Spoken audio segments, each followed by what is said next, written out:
नमस्ते दोस्तों, आज हम यीशु मसीह के पवित्र अनमोल वचन पर आधारित एक मधुर वचन प्रस्तुत करते हैं जो आपको हर दुख संकट को दूर कर सके। इसमें पश्चाताप, प्रेम और क्षमा की भावना को उजागर किया गया है।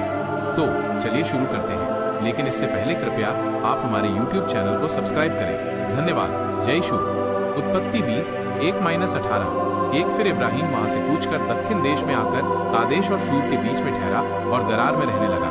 2 और इब्राहिम अपनी पत्नी सारा के विषय में कहने लगा कि वह मेरी बहन है। सो गरार के राजा अबीमेलेक ने दूत भेजकर सारा को बुलवा लिया। 3 रात को परमेश्वर ने स्वप्न में अबीमेलेक के पास आकर कहा, सुन, जिस स्त्री को तूने रख लिया है उसके कारण तू मर जाएगा, क्योंकि वह सुहागिन है। 4 परंतु अबीमेलेक तो उसके पास न गया था। सो उसने कहा, हे प्रभु, क्या तू निर्दोष जाति का भी घात करेगा?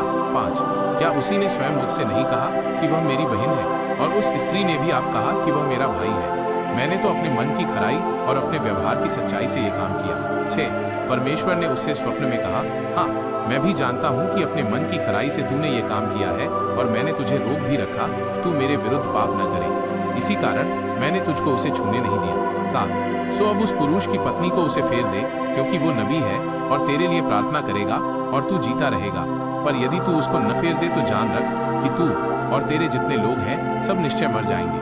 8 बिहान को अबीमेलेक ने तड़के उठकर अपने सब कर्मचारियों को बुलवाकर ये सब बातें सुनाई, और वे लोग बहुत डर गए। 9 तब अबीमेलेक ने इब्राहिम को बुलवाकर कहा, तूने हमसे ये क्या किया है, और मैंने तेरा क्या बिगाड़ा था कि तूने मेरे और मेरे राज्य के ऊपर ऐसा बड़ा पाप डाल दिया है? तूने मुझसे वो काम किया है जो उचित न था। 10 फिर अबीमेलेक ने इब्राहिम से पूछा, तूने क्या समझकर ऐसा काम किया? 11 इब्राहिम ने कहा, मैंने ये सोचा था कि इस स्थान में परमेश्वर का कुछ भी भय न होगा, सो ये लोग मेरी पत्नी के कारण मेरा घात करेंगे। 12 और फिर भी सचमुच वो मेरी बहन है, वो मेरे पिता की बेटी तो है, पर मेरी माता की बेटी नहीं, फिर वो मेरी पत्नी हो गई। 13 और ऐसा हुआ कि जब परमेश्वर ने मुझे अपने पिता का घर छोड़कर निकलने की आज्ञा दी, तब मैंने उससे कहा, इतनी कृपा तुझे मुझ पर करनी होगी कि हम दोनों जहाँ जहाँ जाएं वहाँ तू मेरे विषय में कहना कि ये मेरा भाई है। 14 तब अबीमेलेक ने भेड़ बकरी, गाय बैल और दास दासियां लेकर इब्राहिम को दी, और उसकी पत्नी सारा को भी उसे फेर दिया।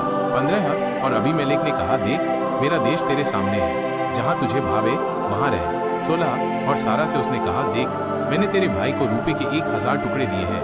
देख, तेरे सारे संगियों के सामने वही तेरी आंखों का पर्दा बनेगा, और सबों के सामने तू ठीक होगी। 17 तब इब्राहिम ने यहोवा से प्रार्थना की, और यहोवा ने अबीमेलेक और उसकी पत्नी और दासियों को चंगा किया, और वे जनने लगी।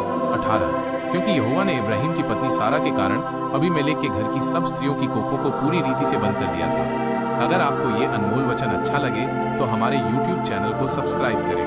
धन्यवाद। जय यीशु।